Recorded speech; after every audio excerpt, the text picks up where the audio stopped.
Belajar matematika, asik dan kreatif bersama Apik Kombinatorik Permutasi. Kita sudah tahu hubungan antara permutasi dengan kombinasi, gitu ya. Kalau misalnya kita memilih 4 orang, dari 4 orang ini kita pilih 3 ya, ada ketua, wakil, bendahara. Kita pakai permutasi, karena susunan bendahara, wakil ketua dengan wakil ketua bendahara beda-beda. Ada 24, ya kita sudah hitung ada 24. Sedangkan kalau dari 4 orang ini akan dipilih tim terdiri dari 3 orang, gitu. Ada berapa tim milihnya? Ya tentu saja ini milih KWB dengan WKB akan dihitung tetap sama satu tim gitu ya. Asalkan 3 orang. Jadi akan lebih sedikit dibanding 24 ini. Yaitu ternyata 24 dibagi 6 ya, yaitu 4.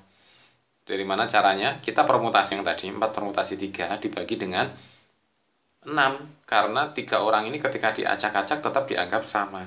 Jadi permutasi di dalam dari 3 orang ini kita cancel, kita bagi 3, 2, 1, kita bagi 6, 24 bagi 6, 4. Jadi hanya ada 4 tim saja. Secara logika masuk akal ya. Ketika kita ada 4 calon nih, akan dipilih 3 orang sebagai anggota tim. Nah, itu ada 4 cara. 4 caranya apa? Yaitu pertama adalah A tidak ikut, berarti B, C, D gitu kan. Yang kedua adalah B-nya tidak ikut, berarti A, C, D kan.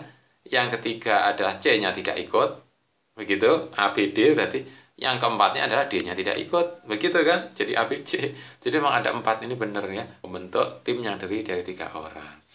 Oke, kita sudah paham itu. Nah sekarang bagaimana kalau kita membuat rumus formalnya ya. Rumus formalnya untuk permutasi dan kombinasi. Nah, caranya ini cukup mudah saja, yaitu ketika kita akan memilih misalnya 4 orang ini, tadinya kan kita milih ya. Kalau biar gampang kita mulai akan begini. Permutasi dulu ya, rumus untuk permutasi. Dari 3 orang, ini akan disusun ketua, wakil, bendahara. Jadi dipilih semuanya ketua, wakil, bendahara. Ada berapa cara? Nah kita sudah tahu untuk ketua berarti ada 3 calon. Tulis 3, begitu kan? Untuk wakil tinggal 2 calon, karena yang satu sudah dipilih ketua. Untuk bendahara tinggal 1 calon. Jadi 3, 2, 1. Jadi ini permutasi 3. 3 permutasi 3, atau tulis 3 permutasi saja, itu adalah 3 kali 2 kali 1. Sama dengan 6, begitu. Nah kalau 4 permutasi 4, atau 4P ya, ini permutasi penuh ya, permutasi 4 gitu saja. Maka yang calon pertama, kita milih ada 4. Dari ABCD itu kan, kalau kita misalkan punya ABCD, kita akan pilih 4-4-nya, kita pilih ya susunan yang pertama ini bisa 4 orang ABCD, susunan kedua 3 orang, susunan kedua 2 orang, susunan terakhir 1 orang gitu ya.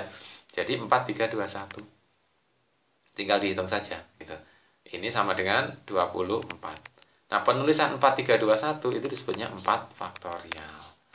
Belajar matematika asik dan kreatif bersama Apik. Jadi kita bisa menyimpulkan kalau ada n permutasi n, maka ini akan ada banyak cara. Pertama adalah n memilih, kemudian kali n-1, kali n-2, dan seterusnya sampai kali 1. Nah penulisannya ini sama dengan n faktorial. Gitu ya. Oke. Belajar matematika asik dan kreatif bersama Apik. Oke, sebagai latihan boleh kalian coba hitung bagaimana 5 permutasi 5 sama dengan berapa? Iya, sama dengan 5 faktorial sama dengan berapa? Silahkan ya untuk latihan. Oke, ini untuk permutasi penuh. Nah, bagaimana kalau permutasi yang tidak penuh? Maksudnya gimana? Ya, seperti tadi juga kita sudah latihan kayak begini. Ada 4 orang akan dipilih hanya 2 orang, ketua sama wakil. Jadi ini tidak penuh. Nah, untuk yang seperti ini, kita akan menggunakan tulisan adalah kalau ada 4 permutasi 2, itu kan kita sudah tahu hanya dipilih 2 ya. Jadi ada hanya 4 calon pertama, calon keduanya ada 3 gitu kan, sama dengan 12. Kenapa nih 4 kali 3? Sebenarnya ini tetap ada 4 orang calon pertama, calon kedua ada 3 orang, calon berikutnya ada 2 orang, calon berikutnya lagi ada 1 orang, gitu kan? Tapi yang 21 ini kan tidak ikut, kita hanya 43. Maka biar 21 ini tidak ikut, kita bagi dengan 2 kali 1. Biar coret, begitu caranya ya. Oke, belajar matematika asik dan kreatif bersama Apik. Jadi 4 permutasi 2 kita akan menulisnya adalah 4 faktorial dibagi dengan 2 faktorial. Sama dengan 4 kali 3, yaitu 12.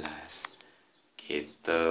Belajar matematika asik dan kreatif bersama Apik.